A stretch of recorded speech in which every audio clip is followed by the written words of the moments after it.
Regresamos, amigos, con argumentos. Gracias por seguir en sintonía de este espacio a través de la señal de Globovisión. Nuestras cuentas en redes sociales siempre a su disposición. El profesor politólogo Jesús Macei nos acompaña esta tarde. Estamos analizando los conflictos a escala mundial, la escalada en Oriente Medio y cómo repercute pues también a nuestro continente latinoamericano. Hay reacciones desde Sudamérica a esto que está ocurriendo, eventos que están en desarrollo, que obviamente preocupan. Y hay un punto allí importante que señalaba el presidente de Brasil, Luis Ignacio Lula da Silva. Él decía, ¿qué pasa? Que el Consejo de Seguridad de la ONU pues no tiene la determinación de sentar a las partes o la fuerza para poder sentar a las partes en una mesa de diálogo y pues más bien el conflicto ha venido en una constante escalada. Bueno, como decía antes el corte comercial, hay tres principios de la política y de la guerra que estudió Clausewitz y estudió un militar británico que se llama Lyndon Hart, que estudió tres principios fundamentales: el punto culminante de la victoria, el centro de gravedad y la relación entre ofensiva y defensiva en hacer la guerra. Esto se ha puesto en entredicho en este conflicto del Medio Oriente y por supuesto también en el conflicto de la invasión de Rusia contra Ucrania. Entonces, esto está en entredicho, está en discusión de, por ejemplo, cuál es el punto culminante de la victoria para Rusia o para Ucrania, cuál es el centro de gravedad de Rusia o de Ucrania. En este caso, en la guerra del conflicto del Medio Oriente, tanto en el conflicto del Líbano como en el conflicto de Gaza, ¿qué considera Israel? ¿Cuál es su punto culminante de la victoria en este momento? Desde mi apreciación, creo que Israel ya ha logrado los objetivos políticos y militares que pretendía en la operación en Gaza. Aparentemente en el Líbano es destruir puntos concretos donde hay cuarteles militares de Hezbollah y que quiere atacar.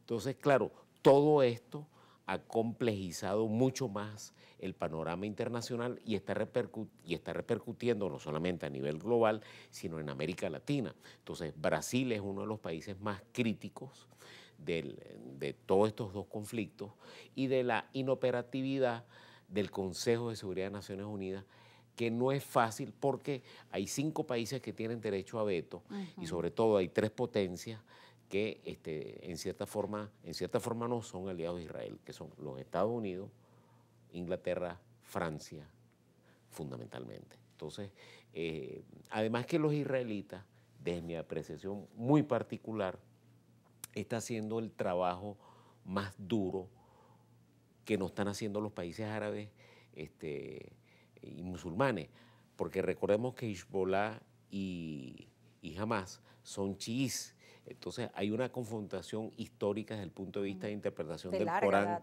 de larga data entre chiíes y sunís. Entonces esto también se mezcla en el conflicto del Medio Oriente. Entonces Israel en cierta forma está haciendo el trabajo sucio de justamente acabar con 2 focos de terrorismo internacional en el Medio Oriente. ¿Y qué repercusiones podría tener el ingreso de Irán a este conflicto? Pues que ha dicho que ha debido responder de forma contundente debido a, por ejemplo, la eliminación, decían puntualmente, del asesor militar iraní en el Líbano, Abbas Nilfosram, también por la pérdida del líder del grupo chiita de Hezbollah y del líder del movimiento palestino Hamas, Ismail Haniyeh. Sí, entonces esto justamente por esa confrontación que tienen chiíes y sunís. Ahora, si Irán se involucra mucho más en el conflicto, por ejemplo, en una operación terrestre, ¿qué tipo de respuesta va a recibir de Israel? A mí me da la impresión de que los países como Arabia Saudita, Emiratos Árabes, Kuwait, no se van a involucrar, porque ellos son suníes. Ellos no son chiíes. Entonces, están observando ahorita cómo está evolucionando el conflicto y la situación se ha puesto mucho más compleja.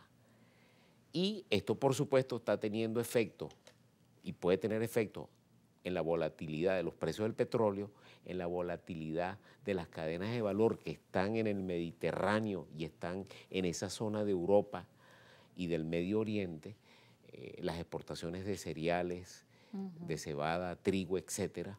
Entonces, se vincula lo económico internacional con lo político internacional. Entonces, ¿qué hace mucho más difícil qué es lo que puede pasar?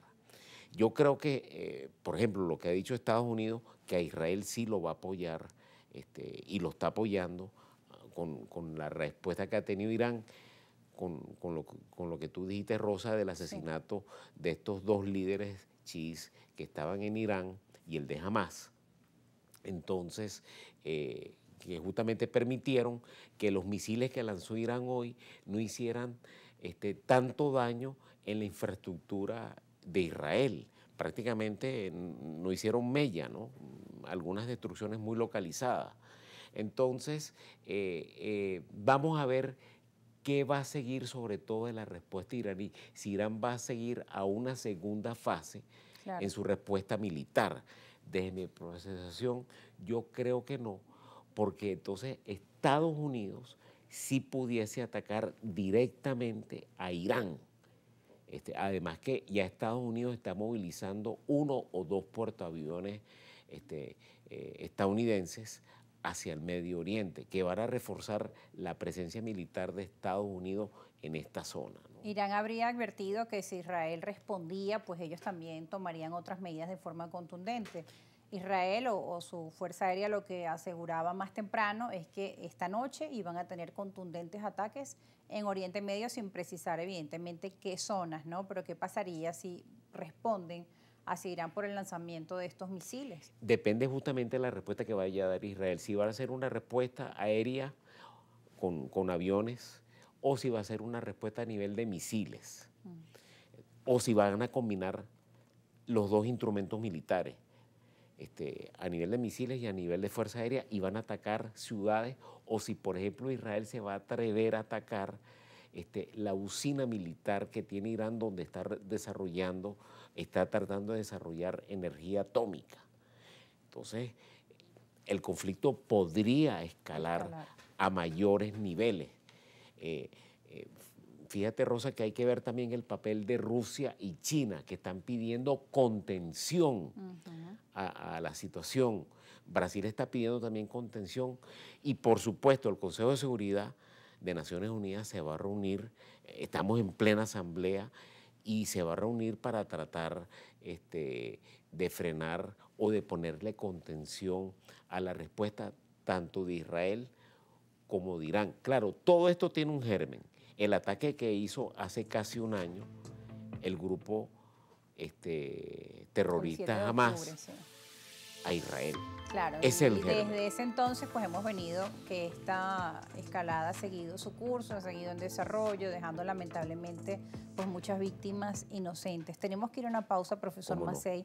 Al regreso seguiremos conversando de cómo este conflicto geopolítico afecta a la economía petrolera mundial y Venezuela, un país que depende de su economía petrolera, cómo se ve afectado en estas circunstancias o cómo se convierte también quizá en un punto de referencia para Occidente en cuanto al suministro energético. Pausa y ya regresamos.